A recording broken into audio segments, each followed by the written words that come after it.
શરદ પૂર્ણિમા એટલે શરદ ઋતુની શરૂઆત અને શરદ પૂર્ણિમાના દિવસે દૂધ પૌવા તો ખવાતા જ હોય છે. તો આજે હું લઈને આવી છું દૂધ પૌવાની રેસિપી. જો તમને મારી રેસિપી ગમે તો લાઇક કરજો, શેર કરજો અને મારી ચેનલને સબસ્ક્રાઈબ કરજો. જય અંબે, જય શ્રી કૃષ્ણ મિત્રો. કુમુસ કિચનમાં તમારું સ્વાગત છે.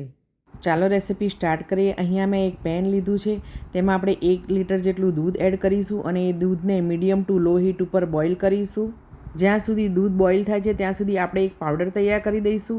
તો અહીંયા મેં એક મિક્સર જાર લીધું છે. તેમાં શુગર, કાજુ, મિલ્ક પાવડર અને થોડું કેસર નાખી અને તેને સારી રીતે ગ્રાઇન્ડ કરી લઈશું. એકદમ ફાઇન પાવડર તૈયાર કરવાનો છે. આ પાવડર એડ કરવાથી આપણા દૂધ પૌવા એકદમ ક્રીમી અને થીક બનશે. તમે જોઈ શકો છો કે આપણે મિક્સર જારમાં એકદમ ફાઇન પાવડર તૈયાર કરી લીધો છે. આપણે તેને સાઈડ પર રાખીશું. વચ્ચે વચ્ચે આપણે દૂધને પણ ચેક કરતા રહીશું અને આપણે એક ચાળણી લઈ લેવાની છે. તેમાં આપણે પૌવા એડ કરીશું. તેને સારી રીતે ચાળી લેવાના છે. પૌવાને ચાળવાથી તેમાં રહેલો ડસ્ટ નીકળી જાય છે. પછી આપણે તે પૌવાને સારી રીતે ધોઈ લઈશું અને તેને ચાળણીમાં જ થોડા ડ્રાય થવા દઈશું. તો લગભગ 2 થી 3 મિનિટ થઈ ગઈ છે અને તમે જોઈ શકો છો કે આપણા પૌવા સારી રીતે ડ્રાય થઈ ગયા છે.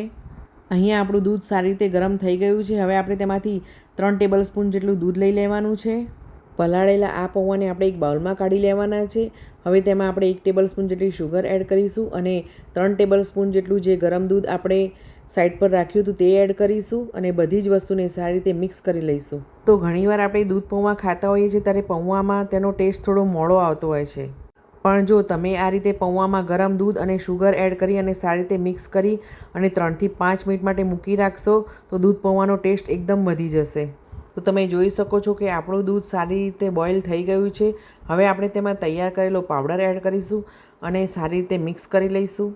પાવડર એડ કર્યા પછી આપણે દૂધને સારી રીતે બોઇલ થવા દેવાનું છે અને તેને 3 થી 5 મિનિટ માટે બોઇલ થવા દઈશું અને દૂધને આપણે સતત હલાવતા રહેવાનું છે. તો ફ્રેન્ડ્સ, અહીંયા તમને યાદ કરાવી દઉં કે તમે મારી ચેનલને સબસ્ક્રાઈબ ન કરી હોય તો મારી ચેનલને સબસ્ક્રાઈબ કરી દેજો. તમે જોઈ શકો છો કે આપણું દૂધ સારી રીતે થીક થઈ ગયું છે. હવે આપણે તેમાં પલાળેલા પૌવા એડ કરીશું. તમે જોઈ શકો છો કે આપણા પૌવા કેટલા સોફ્ટ થઈ ગયા છે.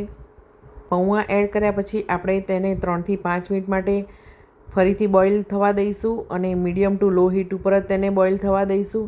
અને તમે જોઈ શકો છો કે કેટલો સરસ કલર આવ્યો છે. હવે આપણે તેમાં એલચી પાવડર અને જાયફળનો પાવડર એડ કરીશું. એલચી અને જાયફળનો પાવડર એડ કર્યા પછી આપણે બધી જ વસ્તુને સારી રીતે મિક્સ કરી લેવાની છે.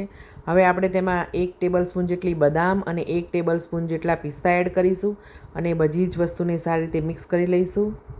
તો બધી જ વસ્તુને સારી રીતે મિક્સ કરી લઈશું અને તમે જોઈ શકો છો કે આપણા દૂધ પૌવા તૈયાર થઈ ગયા છે.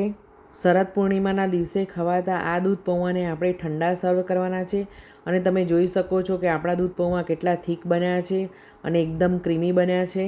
તો જોતાં જ ખાવાનું મન થઈ જાય તેવા આ દૂધ પૌવાની રેસિપી તમે તમારા ફ્રેન્ડ્સ અને ફેમિલીમાં ચોક્કસથી શેર કરજો.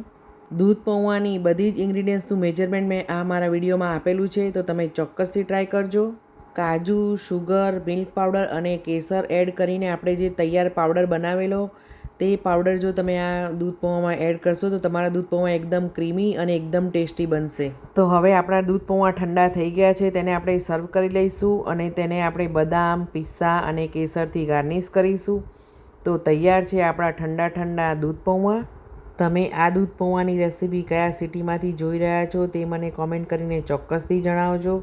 અને તમને જો મારી આ રેસિપી ગમી હોય તો લાઈક કરજો, શેર કરજો અને મારી ચેનલને સબસ્ક્રાઈબ કરજો. તો ફ્રેન્ડ્સ, તમે મને ફેસબુક, ઇન્સ્ટાગ્રામ, યુટ્યુબ અને ટિકટોક ઉપર પણ ફોલો કરી શકો છો. તો તમે મને ચોક્કસથી ફોલો કરજો અને હવે આપણે મળીશું નેક્સ્ટ રેસિપીમાં. ત્યાં સુધી જય શ્રી કૃષ્ણ ફ્રેન્ડ્સ.